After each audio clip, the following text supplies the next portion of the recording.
All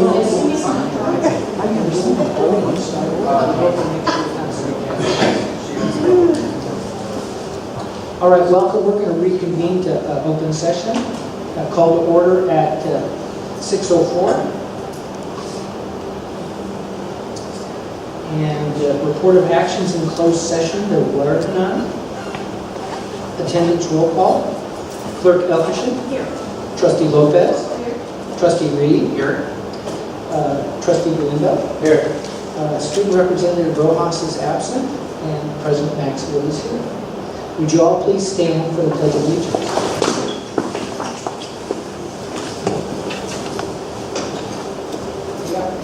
I pledge allegiance to the flag of the United States of America and to the republic for which it stands, one nation, under God, indivisible, with liberty and justice for all.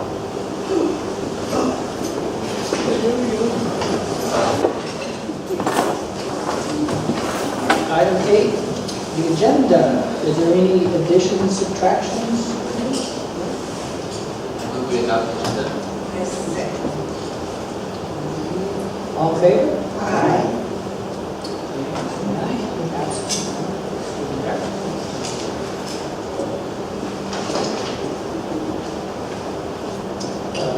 Item 9, district mission statement. We're a collaborative, culturally rich educational community where rigorous and innovative curriculum prepares our students to be successful contributors to our global society. Item 10.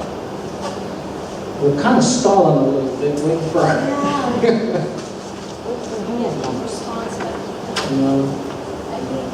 Sometimes what happens on these, honestly, is in the middle, the next student comes in and just, yeah, fingers crossed. Fingers crossed. It's worked 3 out of 3. Well, we're just going to proceed.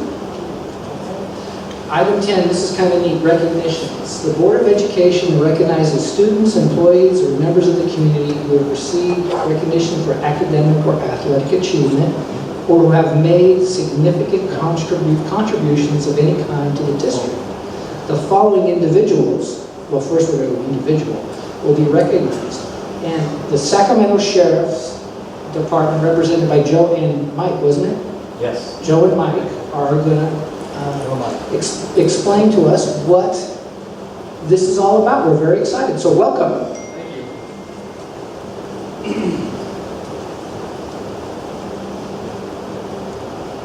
Thank you, members of the board, and thank you, everyone, for being here tonight. My name is Deputy Joe Gordon. This is the first time I've done one of these, so bear with me. He's the better speaker. I've been a deputy with the Sacramento Sheriff's Department for about 3 years. Moved to Sacramento to go to college, but most importantly, I'm a product of this valley. I grew up in the Napa Valley, I grew up in Napa, and graduated from Greenwich High School in 2004. So on Sunday, October 7th, woke up in the middle of the night, checked my phone, which I should stop doing, and saw what was going on in the valley, and I was heartbroken. I was getting text messages from my friends and from my family of who was getting evacuated, who was not, and what was going on. And I turned on my phone and listened to the police scanner just to hear what was going on. And I didn't know what I could do. So on Wednesday the 11th, I got a phone call saying they just opened up a Red Cross shelter at Napa Valley College. The person that called me knew what I did, knew that, let me introduce, this is my partner, by the way. Retired Deputy Mike Sajan, founder of the Sheriff's Community Impact Program, which is a nonprofit that we run in the Sacramento area, empowering youth and creating, help me out. Lots of opportunities for kids. Yeah, sorry. Put all the pressure on me. Yeah, thank you. So I got a phone call saying, you know, I know that you work with kids. I know this is your wheelhouse. There's a need at the Red Cross shelter. There's a bunch of families that have been displaced. Can you guys come and help? And being blessed to work for the Sacramento Sheriff's Department, they gave us the green light. We cleared out everything that we had in our office, hygiene kits, toys, supplies, games, all that kind of stuff. We loaded up a Ford Explorer and we drove down here. On the way, we learned that the city of Calistoga was being evacuated. So immediately, just the pressure on the shelters, went exponentially higher. So as we were driving down here, we were seeing the smoke coming over the mountains, and we're just watching social media saying, hey, are we even going to be able to get to Napa? Because there was word that maybe we're not going to be able to. But my partner Mike, another partner Stacy, who couldn't make it tonight, and I brought everything we had and showed up. And fortunately, thanks to Napa City Council member Doris Gentry, we had a warm handshake waiting for us at the shelter, and had some great volunteers, one of which we wanted to recognize, which is why we're here. Mike, if you wouldn't mind joining me. All right. So Mr. President, trustees, superintendent, staff, thank you so much for carving out some time for us this evening. This is a really special time for me, and probably the biggest reason why we're here is that I was so moved, we were so moved by, one, just the magnitude of what was going on in this region. But once we got to the Napa Evacuation Center, we started unloading this carload of toys and essentials. Something profound happened, and that's what we're here to celebrate tonight. I'm very passionate about celebrating kids when we get an opportunity, especially young teenagers. They don't always get the fair shake in life. So, believe it or not, contrary to what might be projected out to the majority of people, there are a lot of good kids, and I'd like to celebrate that, and I'd like to make a big deal about it. So we're here tonight to do that. So thank you again for carving out some time. So. To kind of make this even a bigger deal, we reached out to our Board of Supervisors in Sacramento County and asked them if they would participate in this effort. And Susan Peters, one of the Board of Supervisors within Sacramento County, responded and wrote up a couple of certificates for us. So one is to Claudia, and we will go ahead and now. I heard she was referred to as princess, so I don't know if that speaks to her personality or what, but I'm very excited to bring up Claudia.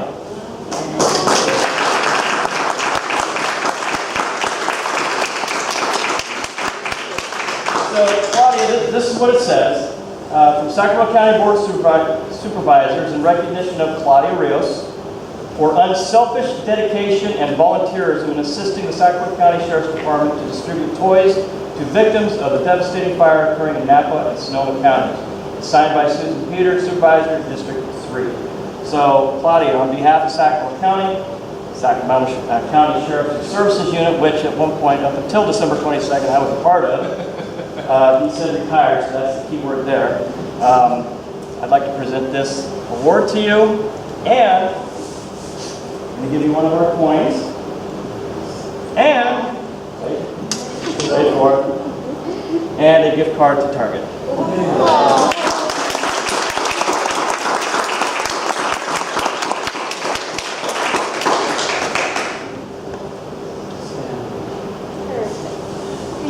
So the particular reason why we chose to honor Claudia and Jose is we showed up with these giant orange bags full of toys and stuff. Instead of grabbing something for themselves and going back and playing with that toy, they chose to instead volunteer their time to assist us and the shelter staff in getting supplies and toys and stuff that we brought to those kids that were there. So she went above and beyond, demonstrated selflessness and leadership in setting her own needs and wants aside and serving the other children that were present in the shelter. So that was pretty amazing to see. And like Mike said, it's our obligation to recognize that when we see it and celebrate it. Definitely. So congratulations. I'm sure there are a lot of life lessons that were embedded in this entire experience. The sheer magnitude of it. Being evacuated, I know we've been on the other end where we're evacuating people. I know that's pretty harrowing, but to be an evacuee, to be in that situation, Just an absolutely incredible experience, I'm sure. But there's a lot of life lessons in there. One that I will call out to you specifically, to anybody else way younger than I am, you never know who's watching. You never know who's looking at you. You never know what the people who are looking at you, what they're part of. And so that's one of the reasons why we're recognizing Claudia tonight. It was just one of those situations where in that experience, you did what you did, and it was great. You didn't know, you didn't do it. You didn't even expect us to be here. You didn't expect us, did you? Despite the fact they're princess. All right. So, nice job. And I think that's a really important life lesson to take with you moving forward in life. Okay? So, congratulations, Claudia. All right.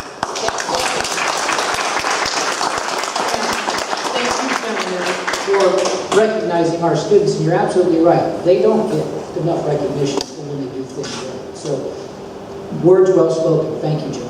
Appreciate it. You want us to hang around just a little bit? Yeah, you know, if you got a couple minutes, Yeah, we can hang around. yeah, just hang out for a little bit. And we understand, you know, Yeah, that's come a long way. But if Jose does show, we'd like to do the same thing. All right. Okay, All right. appreciate it, guys. Thanks.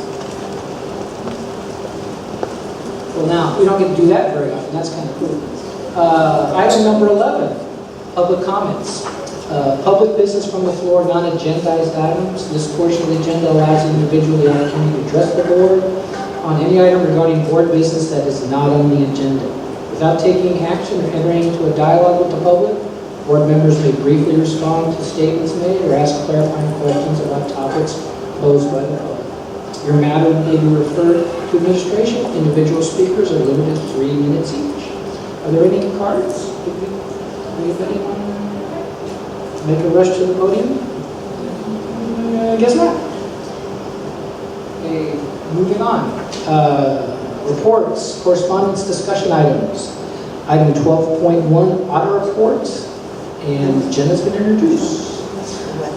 So as you know, every year we have our annual audit, and usually we ask the auditors to come out and give a report to the board. So Chrissy White Associates sent out Michael Ash, and he's the audit partner that worked on our audit for 2016 and 17. Okay. Welcome, sir. Thank you. First, I just want to thank you very much for having me here tonight, Board. Very tough act to follow. We stick the audit right after that. I know. So you go from something awesome to something maybe not so exciting, but we think it's exciting. It is a very, very important thing. So, my name is Michael Ash. I'm your audit partner, Chrissy White Associates. This is the first year we've done the district audit. We're very excited to have you as a client. I love all my clients, but anytime it can be in a beautiful community such as this, with a great school district, that's just an added bonus. So, again, we really appreciate your business. Thank you. Just really quickly, want to give you a quick rundown of what we do as external auditors. So we are the district's independent external auditors. We usually visit the district at least 2 times during the year.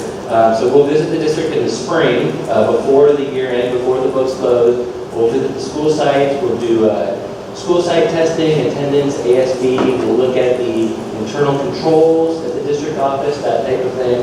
And then we'll come back in the fall after the books are closed, and then we'll look at more of the financial statement activity. So we'll look at all of your account balances, account activity for the year, and then just finish up anything from our interim testing that we didn't do.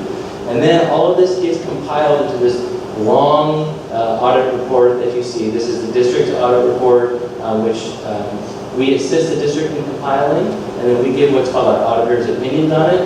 That's due to the state by December 15th, and then has to be presented to the board by January 5th. So, I know this report looks a little bit long and kind of cumbersome, but trust me, everything in here is in here for a reason. It's either something from the Governmental Accounting Standards Board or the state, something that's required. Really quickly, I just wanted to take you through the summary. If you have the report in front of you, it's on page 82. It's the summary of auditor's results, and these are our audit opinions. You'll see the first section is on the financial statements. That's the first opinion that we give, and that's on the numbers and the notes for the financial statements. You'll see it's an unmodified auditor's opinion. That's a clean opinion. That's the best opinion that you could possibly have. That means that we're saying that in our opinion, these financial statements are fairly stated in all material respects. So that's what that means. The next section is, because you're a school district, we have to do your audit under what's called Yellow Book, Government Auditing Standards. So if we come across any internal control weaknesses or any non-compliance material to the financial statements, we have to report it. And I'm happy to say that there was none. You want to move on? No, Okay. you're on. I will be quick. No, that's okay. That's okay. So that's the first section of the financial statements. The second section would be federal awards. So if the district had spent $750,000, we would have had to do what's called single audit. Because you didn't for the year, we don't have to do that. That's what that says. And then finally, the third section is on state compliance. So the state each year puts out a list of things that they want us to look at. Unmodified opinion, the best. We did have 2 audit findings, which I'll go through quickly. That's what the significant deficiencies listed there are. Ironically, both of your audit findings were related to attendance, which really doesn't impact you at all because you're a basic age school district. However, the state requires us to still look at it. The first one is your continuation school attendance. That's finding 2017-001. It just requires the attendance to be on a positive basis, and that's not how the district was accounting for it.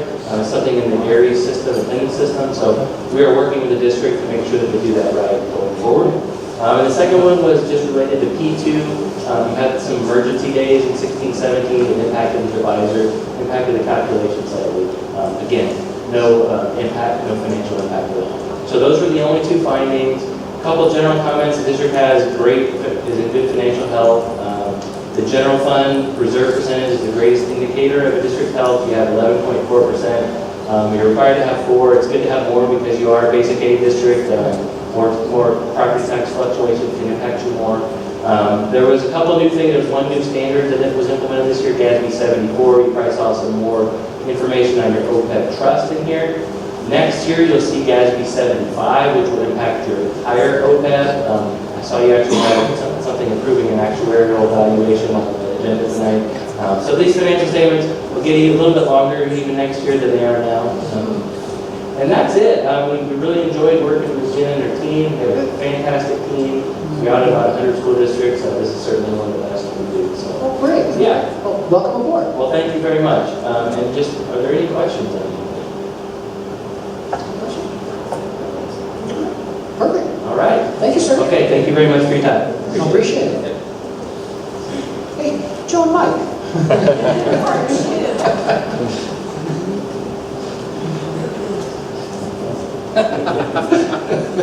Thank you. Yep.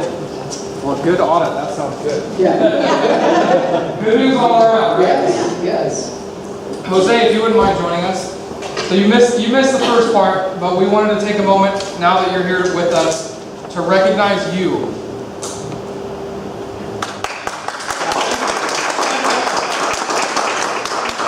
So as everyone else knows, you and Claudia joined us when we came down to the Napa College evacuation shelter.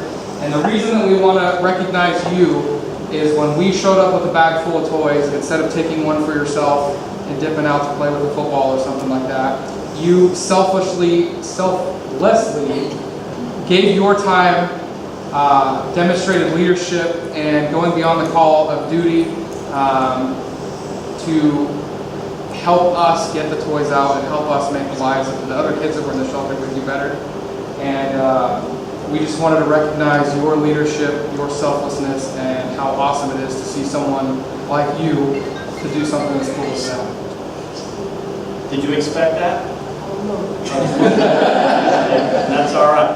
So, and that segues into my next thing. I'm going to put this down and try to toss my hands. Hopefully that thing will fly somewhere. But you didn't expect it. And the life lesson is this. And I said this towards Claudia. Sorry. No, please. The life lesson is this. You never know who's looking. Okay? You never know who's going to be watching what you're doing, watching how you're acting. And this goes through the entire life. It goes for people in our positions. It's how people get promoted. So just kind of remember that. Put that in the back of your mind as you continue to grow and learn and do things in life. Okay? You never know who's looking. And that's why we're here. This is what we're celebrating today. Because the young man, the young lady did something very special without even having to be asked. And given that magnitude of that experience of being evacuated, being in that center, I can't imagine what it was like. You stepped up. So both of you guys stepped up, and it was just, it really moved me, it moved us.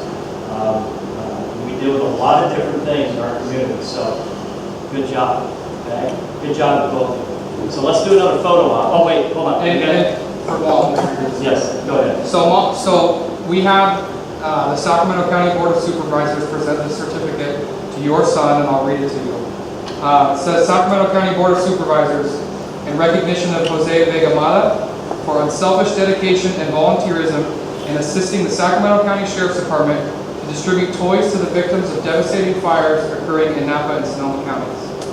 And it's signed by the District 3 Supervisor, Susan Peters. So that's for you. We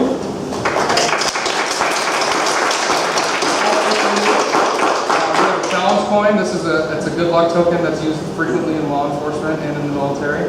I have one in my pocket, same one, and my accessory for you as well. And then you each got a card there for $50. Wow.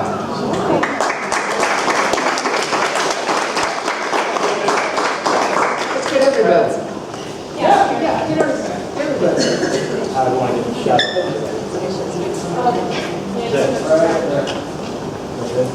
Yeah, that'll be it.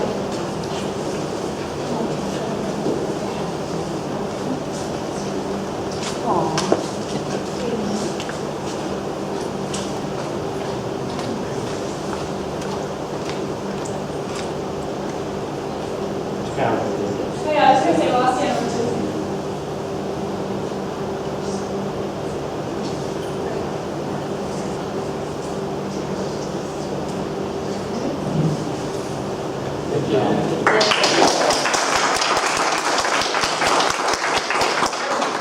School administrators or their administrators.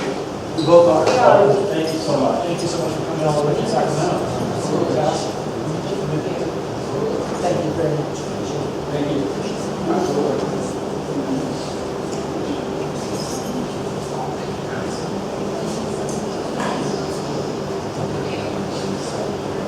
Well, that's something that doesn't happen every day.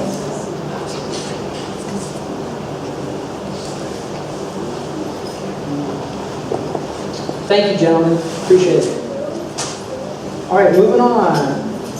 Item 12.2, California School Dashboard Presentation. Lucy Edwards, welcome back. Do I need the microphone? Yeah. Okay. Yeah. Do I need, okay, this sounds good. Funny thing is, I usually present right after the student recognition, and I thought I was off the hook tonight, and I was going after the auditors, but alas. Look at you. It just helps me strive to do better. So thank you for having me back, Mr. President, trustees, other board members. I'm here to share the latest and greatest on the California School Dashboard.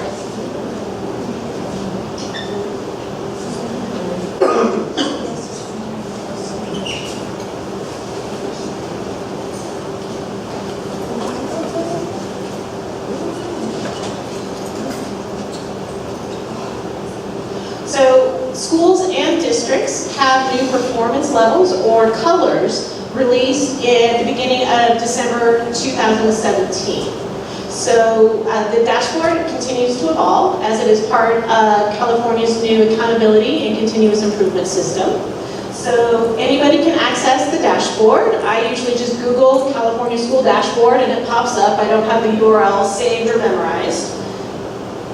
And you can just type in a portion of the name and search. And a few Calistoga, both Calistoga Elementary, the junior senior high, and then the joint unified pop up. So we'll do a little bit of exploration. You can help me navigate. If you'd like me to click on anything or ask questions as we go through what is new and updated for the dashboard. So we have Calistoga Joint Elementary here. So the dashboard, along with the LCAP, helps districts target and direct resources, actions, and services towards students for more support. It is an evolved system away from just one academic number that was utilized in the old accountability system. Now we use multiple measures aligned to 8 of the 8 state priorities. So academics is accounted for, but also student engagement and school climate measures are also on here to give a more well-rounded story, or share a more well-rounded story of how a particular district or school is performing. So when you bring up the California School Dashboard for any particular district or school, you land on what's called the Equity Report. Over here are live links. These are the different indicators that are measured or represented across the school dashboard. Here we'll have the student performance levels. These are kind of like Trivial Pursuit pies or fruit slices, whatever terminology that you want to use. And they are color-coded. Blue is always represented by 5 pie slices, which is the highest performance level. A green is always represented by 4 pie slices in case you were to look at this or copy this on a non-colored photocopier, but it's always represented by 4 slices. Yellow would have 3 slices, oranges have 2 slices, and reds have 1 slice. So again, it's multiple measures across the 8 state priorities. Is there a particular link that you would want me to click on to explore further? Again, this is data at the 35,000 foot level. So this is some of the data from last year. This is the start of the conversation on how a particular district or school is performing. Districts would be encouraged to mine for more local data to help complete the picture or story of how students are really performing. So again, this is 35,000 foot data level that's reported to the state at the end of each year. So this is current data, what the state level has. So it'd be mostly data from 2016-17, from academics to suspension rates to grad rates and to English learner progress rates. Break that down. And then, see, this is information that's comparing one year to the next, is that correct? Correct. So the performance levels, seen here in this column, are both status and change. So a district would get credit for change over time or progress from year to year. And there's always an equation and some statistics behind each of these performance levels. But if you were to dig deeper in clicking on some of the performance levels, you'll see English learners have a green student performance at the district level. Their status was medium, but their change over time, you increase significantly with a plus 10.9%. So you get credit for both the status where you started with the data from last year, but then you get kind of more credit or more points based on your change from year to year. So you can toggle back and forth between the equity report. Status and change I do like to go to because it will show you, it will show you both the status, what the performance level was at the end of last year, plus the change from the prior year. So you can see that graduation rates started off very high for 2016-17, declined just a bit, a negative 1.1, but it still earned Calistoga a blue performance level. You have your language arts, which is grade 3 through 8, mathematics, grade 3 through 8. The new pieces would be college and career, which just came on board this last fall, so it only has a status report. So we don't have change over time. Next fall 2018, we would have both status and change for the college and career readiness indicator. And then if I scroll back up to chronic absenteeism, it isn't quite ready yet in terms of how the other indicators are reported for status and change, but it is a live link and it will give you status as reported on the CDE website. So here we have Calistoga Joint Unified School District for chronic absenteeism. You'll see different student groups represented here. If there's a little asterisk, it probably means the student group is too small statistically to be able to report out any kind of performance level. And then you have down here where Calistoga sits across Napa County, and then also compared to the statewide chronic absenteeism. So you do have a little bit of information there. Chronic absenteeism should be up and running by fall of 2018 with both status and change results. Explain what that is, I guess. Chronic absenteeism are students who are what we call chronically absent, absent 10% or more of the school year, based on their enrollment.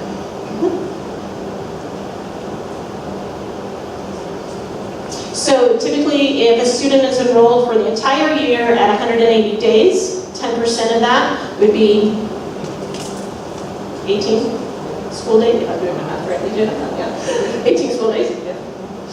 I'm pretty good at math, but not necessarily on the spot. Is there anything that you would like me to put down? The suspension rate. Yes. Okay, so that's high. But it's probably because the size of the school. That would be a point of discussion for the local community to take a look at, and then also take a look at some of your local data around suspension rates. So all students, it looks like it starts out high at 4.6%, and it increased significantly. So even though you start out high here, if it had gone down, you would have been given credit, positive credit for this particular indicator, and it could have earned a higher performance level. So again, remember suspension rates, we want low versus high. But it looks like it increased significantly over the last year to 2.6%. How does that compare to the state average? Ooh, state average. I'd have to look that up. The state does not have a state dashboard where I could toggle over to see where the students are in terms of suspension rates. So I'd have to do some clicking around. Chronic absenteeism. Correct. No. We can talk about that. We have to talk about Yeah, well, is there something you know? Well, we did very well 2 years ago. Right. And last year, there was some suspensions that we had no choice we had to suspend. There's certain things that we had to go to mandates to suspend. We prefer not to do a suspension, but if it's a drug possession or a weapon possession, it's something like that. We have to support this. So our commitment is election had some issues with that. This year, our second one is on suspension. So then that's going to look better. Okay. So knowing that local data and the reasons why are behind some of these numbers or performance levels paints a better picture, a more complete picture of what's really going on for students. Again, 35,000 foot levels started the conversation. The state's suspension rate is 3.6. Thank you. So, I'm just curious, you're saying it's the start of the conversation. Is there a place in the dashboard that we're able to respond with comments and assumptions of why things happen? I'm going to toggle back to the equity report. And down below here, I don't see, sometimes they bring things on the dashboard and sometimes they take things off. So you'll see here the local indicators with the ratings of MET all the way across, these local indicators. Typically there's a text box down below here, or sometimes they move it, again, still evolving. Sometimes they move it up above, but your dashboard coordinator would be able to get in behind the dashboard layer and be able to add a little bit of commentary. Again, it's limited text items, so not a lot of explanation. That's what school board meetings are for and LCAP meetings are for, to take a deeper dive into that local data. But typically there is a text box, and it doesn't look like there's one here, but I can work with the dashboard coordinator to see if we could put some language there to explain. Well, because this in a sense is replacing API scores, Correct. which is what people look at when they choose schools. That's why it's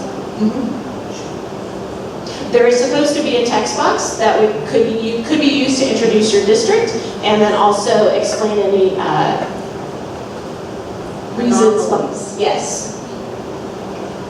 There's also, if you click on, so suspension rates gets into, well, it's more about student engagement, but you could address it maybe in some of the local indicators, maybe with a local climate survey, which if you were to pop that open, there is a text box here that the dashboard coordinator was able to complete.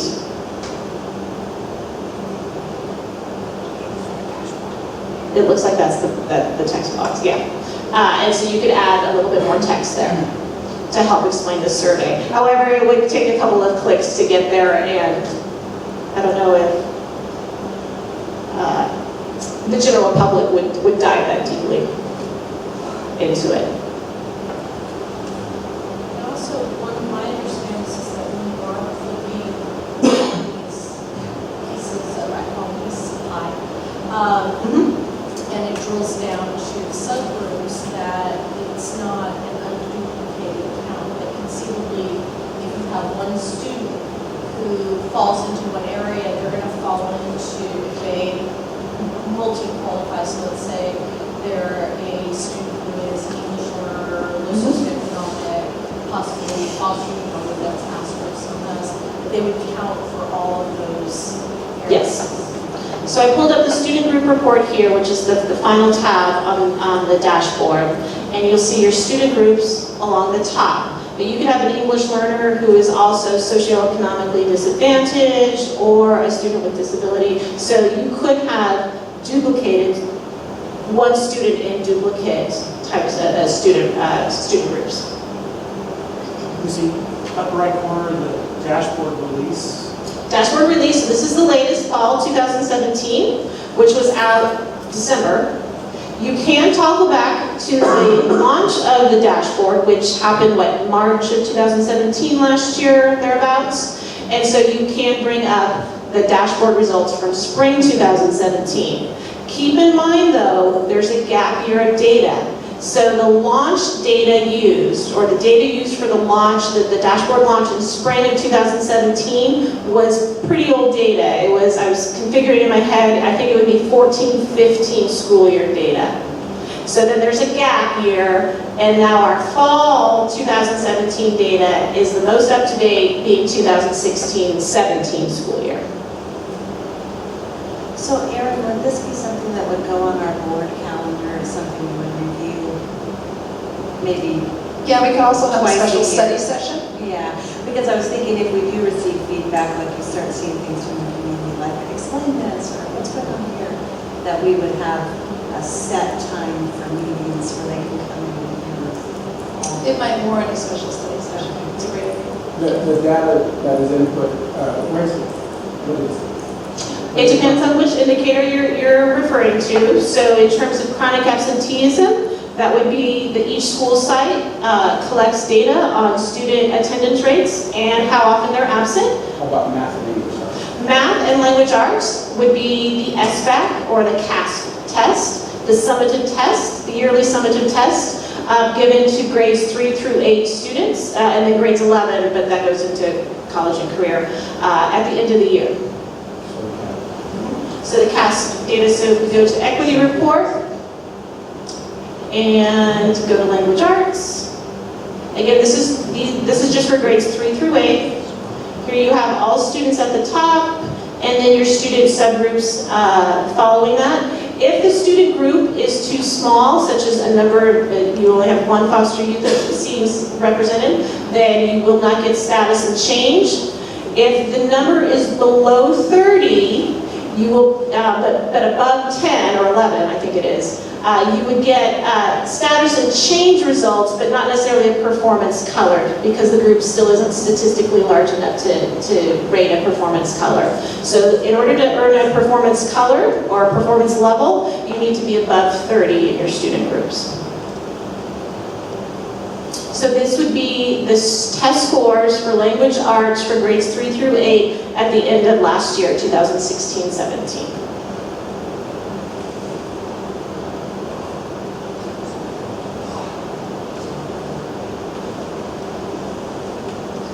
And then if I toggle back to math, I can click on that. And here are the math results for 2016-17.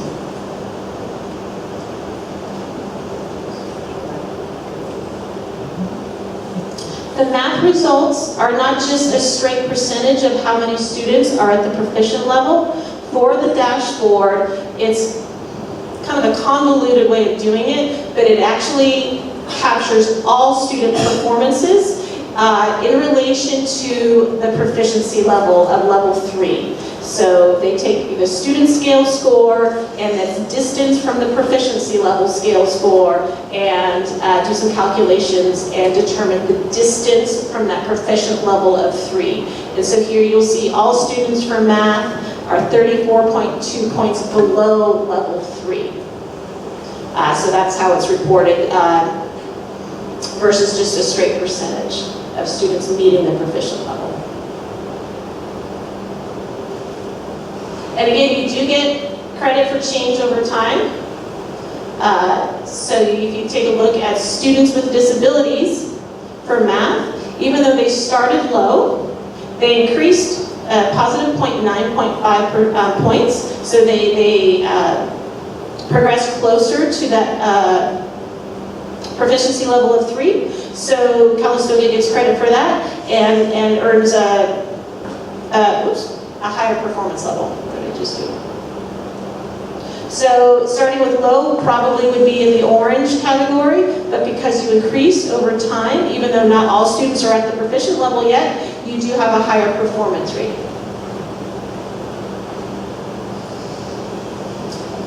Is there anything else that you would like me to click on or explain?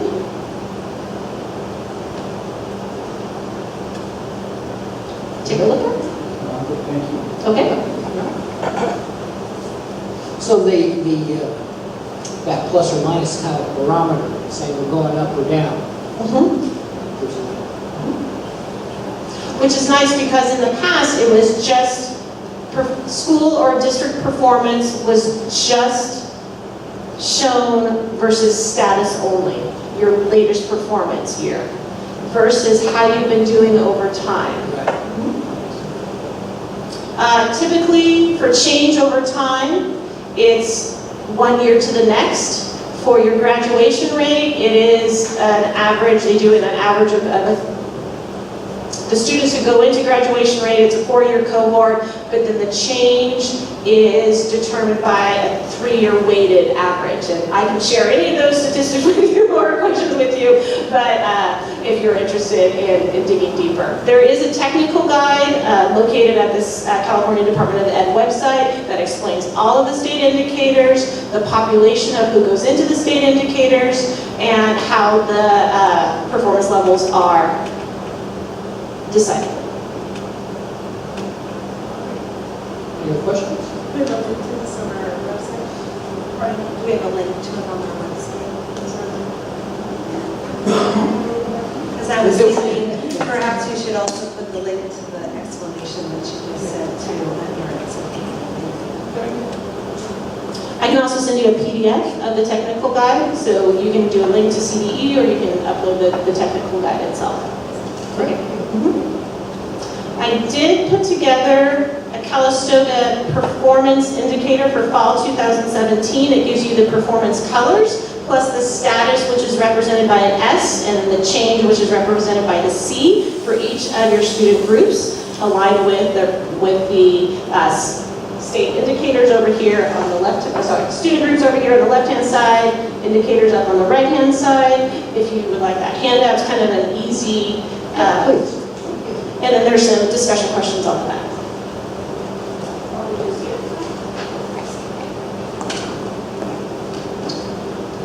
All right, appreciate it, Lisa. Thank you. Thank you.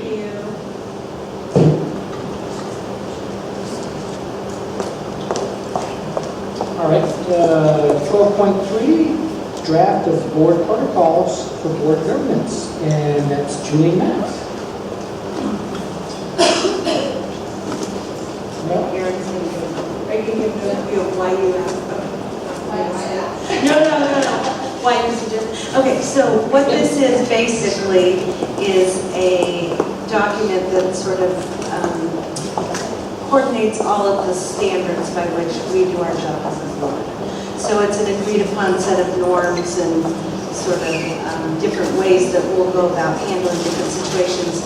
So it's for us to come to consensus on, and then it's for the public to understand how we work. So what Matt and I did was we got what I think is kind of the template from CSBA, and we looked at about 5 or 6 different school districts, and we combed through and we picked all the things that we thought were good. We gave it to Paula to clean up, and then asked Erin to look over and see if she saw anything that was glaringly missing from it that she's encountered with boards over time, and she didn't see anything. So it was put out to you all to kind of take a peek at and see if there was anything on those that you felt there was anything written that wasn't aligning with what you thought was our standard. It's a starting point. We haven't had a document like this before, so obviously it's going to be something organic that every year when we have our governance team meeting, we'll fine tune it, and if things crop up throughout the year in terms of how we've handled something, we can address it in our standard.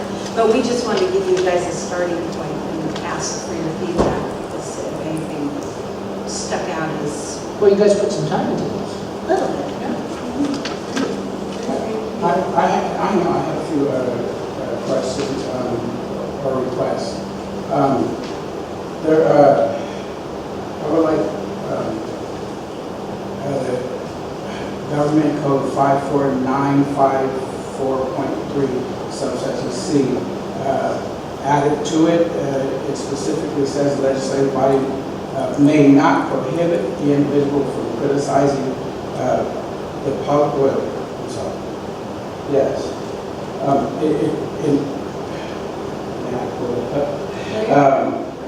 To criticizing the public comment section, a speaker, that we are not to criticize them, that we are to allow them to speak.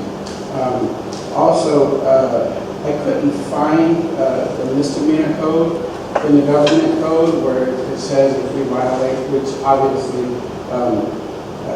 the section is 54963, I couldn't find any request. It says a complaint will be taken to the grand jury. If that isn't the case, I'd like to reference that. I think references need to be in there. You mean if there's something that we do wrong? In the closed session, Yeah. So references, you know. Yeah. And I mean, I had a lot on here, but I just went over it, and I talked to Erin a little bit about it, and she said that we can, it's just a draft, and a lot of it, shall, or must, shall or will, you know, I think it's the... Yeah, well, definitely. Reading it from my perspective, all of Yeah, well, definitely, we took verbiage, like what I was saying to Paula, definitely have to sweep through it and make sure the tone of it is all consistent, as we were pulling things from different people's protocols that we liked. We also sort of approached it as, let's start simple. So all of those codes that you speak of already exist. We're already bound by them. This is more of just a, standards that we want to use. All right, as policies and procedures, it would help one. Now I know how to research the information. Yeah. You know, I know, but not all board members do. And our past policies, and I mean, it references these government codes and ed codes and stuff. Those I are just feel as this policy goes forward, we need to have more information in it. Because if we're threatening somebody with a misdemeanor, we need to let them know where to reference it. Okay, hang on, Mark, just one sec. So you're talking about two separate things. There's a whole set of things called board policies, which we're going through and renewing, and those are actual legal things. This is a set of just standards of how we're going to conduct ourselves. So board policies that are on Gannett, those are set by the state board of, right? So, but I mean, if you see a spot in our behavioral norms that you think we should reference something that's specific, then definitely we can. Absolutely. But those exist in a separate space, and we also have to follow those. I agree. Get that? And so in this board handbook, he says if we don't keep our information confidential, which I agree, we should keep it confidential, that we would be subject to a misdemeanor. And what I'm saying is that verbiage is there. And so I'm just saying, if we're going to do this, we're right. Yeah. Well, like I said, we try not to get too specific. Some of the ones that we looked at were like, they drilled down, and every board thing had about 700 points to it. And we got a little overwhelmed. We were like, do we want to go that deep yet, or do we want to just kind of roll it out as an initial draft of our standards? But that's fine. If you want, can we do it? Yeah, I think we all Let's can. submit them and, okay. I mean, it specifically says that we understand. This is just a discussion item. Yeah. We're gonna, this is nothing we're, acting upon, we're talking about. I think the Brown Act is very clear on how we can meet, and it's very clear. It's a great document. I mean, it's a great, I agree with it, and I feel that the references need to be in our hand. Right, so where it says, in accordance with Brown Act, we would just assume everybody would know. So we could just, the Brown Act is a lengthy, But very, it is. Yeah. But very, 95 pages to be exact. very, yeah. So we could just type in the code and read the code. That's fine. So what I would do is all of us, now that we have the document, if you have any feedback, we'll submit it all to Paula, right? And then we'll redraft it one more time. Yeah, And then we'll review it one more time. And thank you for putting this together. Hey, you guys put some time into that. There you go. It was actually really fun. We kind of enjoyed it, yeah. Wow, Because it made knock us, yourself out. it made us think of things that, are interesting about the way that we conduct ourselves. Good, good job, guys, appreciate it. Yeah. Yeah, I appreciate it. Okay, any other questions, comments? Okay. Moving on, 12.4, CES Principals Report. Nicole? Well, Happy New Year, everyone. Thank you. That's been kind of our greeting today for our first day back. And so where we are at Calistoga Elementary is that we are about the halfway point of doing our second round of release days. Normally, we would get those done in December. However, we had to do some juggling from the wildfires. We moved our parent conferences, we moved our report cards, and so in some cases, following up with a release day right after that, we pushed some of those into the new year. We have gotten our release days done for some of the grades prior, but we're going to be finishing up with our second grade, our first grade, and our kindergarten group and fifth grade group. We're doing our fifth grade tomorrow. And basically what we're doing is we're looking at student data, both in English language arts and math. We're also looking at Illuminate and the text-based assessments that we can use for students, looking at our SST schedules and getting our students scheduled. So I am looking forward to that time as kind of that quiet time with each grade that I get a chance to work with them. The other thing that we did in November is we did make some adjustments to the report cards, mostly in language of how a standard was being explained. So we're looping that around also in the release day and going over some of those changes that teachers have asked for by grade. The other thing is that we have updated our safety plan. We presented it to staff today. I will be presenting it to our school site council this month, and so then in February you will be getting a copy of the updated plan. And then just to go into a little more detail on our family night, we had our second annual family night, which was the last day of school before winter break. This year we didn't have as many kids as the year previous, and here's what was interesting is the student said to me today, "Oh, Ms. Lamar, I didn't go to family night because I thought it was a little crowded last year." And so this year we had 150 students, gave us a little more room. We also chose to do 2 shorter movies for students to watch. Students came in PJs and brought blankets and things to snuggle with on the floor while they watched the movies. And I really wanted to take a chance to thank Julie because something really cute that happened at our movie night was that it coincided with the blankets that you got donated. And I don't know if I emailed you this information, but 2 of our students who were impacted by the wildfires came to movie night, and they happened to not have a blanket with them. And it was super cute to just watch them using those blankets during the movie night. It was just kind of like, oh, this is perfect timing. And so it was a really nice way to end the halfway point for us at CES. It's definitely been a first half of the year that I think, looking back in history, we're going to go, wow.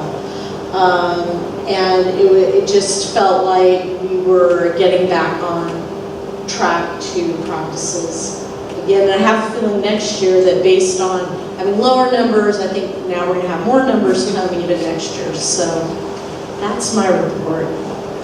Thank you. Mr. Wyckoff. Thank you very much. Mine was a little lengthier, so I'll try to keep it short. Our seniors are busy writing their applications and getting letters of recommendation. Like I said in the report, we only have 45 seniors this year, so it's a very, very small senior class. But out of those 45 seniors, 120 applications to colleges and universities went out. We had 2 students apply to Stanford this year, so we're really excited to see how that turns out. Our staff has looked at the results from last year on the dashboard, and we do take it very seriously. Part of our mission statement is, I'll read it to you, is Calistoga Junior Senior High School is to close the achievement gap by preparing all students for college and career readiness and success in the global society. So our staff really believes that. And we are currently now, we have been looking at data throughout the year, and where are those areas we need to close the achievement gap, where are areas we can celebrate success in, but we do still have some work ahead of us, and we're creating a strategic plan to make sure we can get a blue pie all the time. So that's what we like to see. And as we go through the LCAP process, we will be thinking about how we use our monies and how we can target it so that we can make sure we do have a student and successful MC growth. Some of the things that we're really excited about is just around school culture. There's a lot of things been going on. Our ASB has been really involved. Ladies here tonight, she's been really involved with our ASB. They were involved with the Christmas fair. There was a winter dance. I don't know if you heard about that. It was quite fun. And then just working the concessions and so on. And then our clubs have been really involved at Christmas time, doing different types of work in the community, service work. And our students were involved. This happened at the Teen Center. They took a group of kids down to the Tenderloin district of San Francisco. And they packaged these sort of Christmas gift packages with socks, different types of things, lunches and food, and brought it to the Tenderloin. And some of our kids who might have been on the suspension rate up there last year, actually very, very excited about what they were doing. And they got a lot out of it. Quite touched by seeing people who were pretty well not that great off. And so I think it was really impactful for them. And I think it made a big difference. They did fundraising part of that, paid for all the different items that they needed. This year's prom is going to be at the Hidden Brook Golf Course in Vallejo. We were there 2 years ago. And our students are pretty excited about that. And as you see in the board report, all the different clubs have been really involved with different things, different activities, Interact, the Can Food Drive, the engineering club is getting ready for the Tech Challenge, which is something they always love, and has some pictures we're going to share with that. And then you see our athletics. We did pretty well this year. 3 of our 4 varsity teams went on to postseason. And something that I think is really amazing, because these kids, if you think about it, they leave sometimes at 1:30 in the morning. Mark, you know what it's like. You get on a bus and you're going up to Point Arena or Covelo or someplace like that, you get home at 12:30 or 1. If you see in the board report, the average GPA was a 3.04 for athletes, which is quite incredible for a group of kids who are not only just putting their time and effort into sport, but also putting time and effort into their grades and their studies. So we're really proud of our student athletes.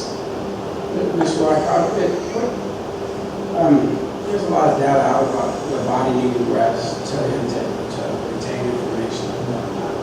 There was a week last year where my daughter came home at 10:30 at night.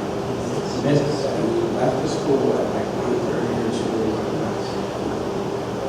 For the sake of competition, are we putting our kids, I mean, obviously they're still doing it, but are they able to get adequate rest coming home at 10:30 at night? I mean, as a parent, I would say if my daughter was coming home every night, that she needs 9 hours of sleep when she was in high school.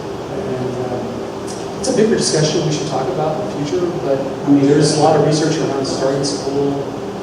It may be a state movement, starting school a little bit later than what we do now. I mean, our teenage brains aren't really waking up at 6:30 in the morning. And some of our students just let you know, when we have those truancy meetings, well, why are you late?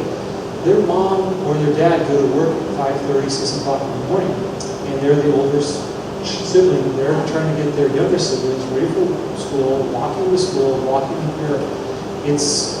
Our kids have a lot going on besides just their schoolwork. So I think it would be a good discussion to have. Waking up at 5, coming to pick up the kid at 10:30 at night, ain't gonna work. One of the things we have, we like to have a more control is looking at those teams that are a long ways away and starting a little earlier, but then you have to balance taking them out of school earlier too. So if you start leaving at 11 to have a game instead of being at 7 o'clock at 5 o'clock, it doesn't mean they're missing more school. So we have to figure out a way to balance that and allow them opportunity to participate in sports. We have to equal Friday night games, so it seemed a couple seasons that we were going on Tuesdays and Thursdays and having home games on Tuesdays, Thursdays, but we were going all the way to Fort Bragg on a Friday. Right, and they try to balance it every other year. It's hard. It's hard. Yeah. And the other schools are in the same boat too. Right, exactly. That's a good question. All right. Anything else? Okay, moving on. 12.6, our student rep is not here tonight, so we go to 12.7, business services report. Jenna. So I just wanted to give you an update. We completed our bond refunding at the end of December, so that is done, which is nice. On another note, for those of you that were here, excuse me for my tenure, but when the district did phase 1 at the elementary school, they applied for state bond funds. And as you recall, there were no funds for years and years and years, and so districts were waiting in line to be funded. So we finally got notification that we will be getting about $440,000. We should have it in the next 3 weeks. Depends how quickly. But it was essentially for that phase 1 project, so. Wow, well, hey, we'll take it. Yeah, so it's good news.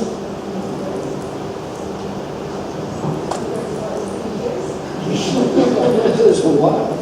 All right, 12.8, superintendent's report. As you may recall, one of the items that was agreed upon in this year's negotiations with the classified bargaining unit was that our general education, our bilingual paraeducators, and our special ed paraeducators will now be provided with professional growth opportunities 1 day per month, and that's to occur on an early release Wednesday. So our psychologist, Helen Bass, worked with our behavior specialist who serves our students throughout the district, and they came up with topics for each session as well as a schedule for the year. So they're going to actually start this month. They're going to be sharing that information with the principals if they haven't already. And I got to review the list of topics and their items and procedures and just different things that they can use with any child in the school that'd be helpful to any educator. So I think it's going to be great training for the paras. And then I want to let you know that over the break, our maintenance and operations department also installed 2 outdoor water dispensers at the junior high school, junior senior high school. So our students will now have more access to water during the day. So thank you to Chris and the maintenance department for that.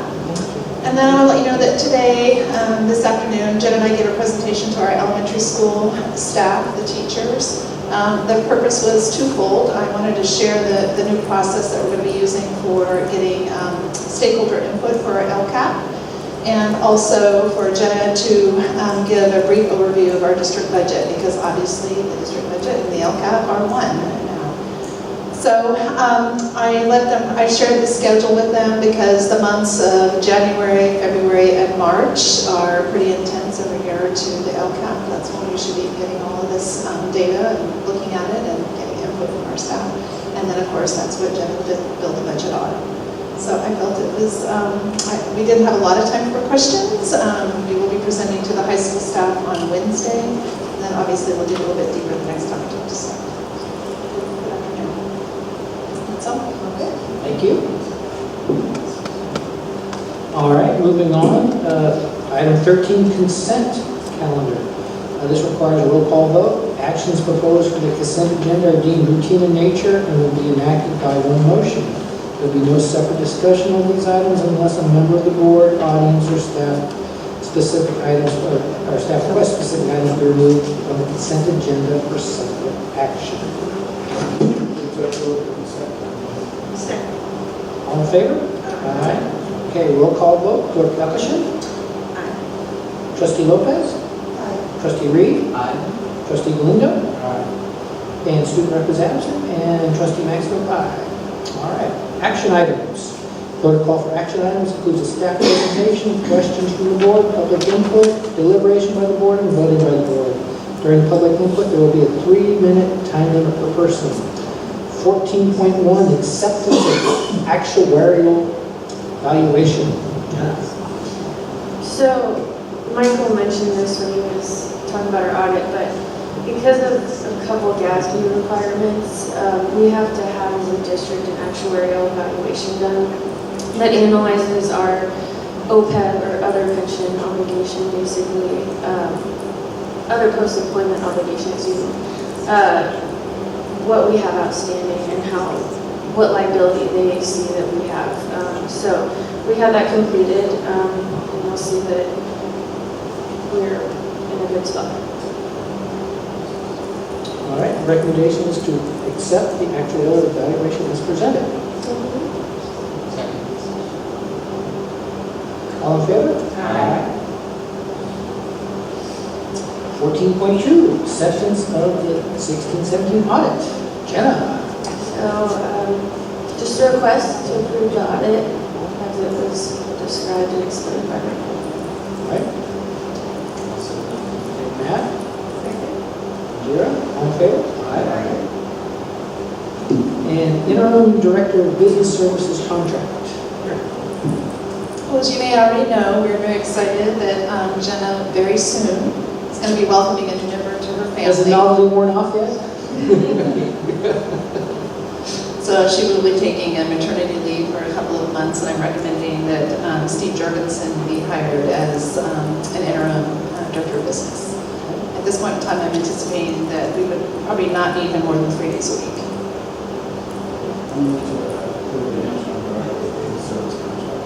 I'll second. All in favor? Aye. All right. 14.4, career technical education and next generation science standards, CTE and NGSS pathways. Great. I'm sorry, I forgot what we were. They're approving the pathways. Oh, okay, good. Yeah. Thanks for the presentation tomorrow. Oh, yeah, last, that's right, you weren't here. I'm going to approve. All right. Mark? Need a second? Matt? All in favor? Aye. All right, 14.5, Calistoga Associated Teachers initial proposal. The recommendation is to receive and sunshine. Indira, Matt? All in favor? Aye. 14.6, the district's initial proposal. And that is to approve that.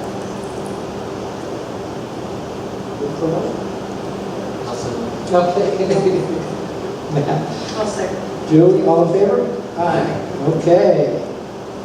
Board calendar, next meeting would be Monday, February 5th here. And then Monday, March 5th. Upcoming events, holiday on the 15th, Martin Luther King Day. Tentative future agenda items, interim financial report. There is no need to review moving to closed session. And I'm looking for item 20. Matt, Mark, all right. All in favor? Aye. Thank you for coming, everybody. Appreciate it.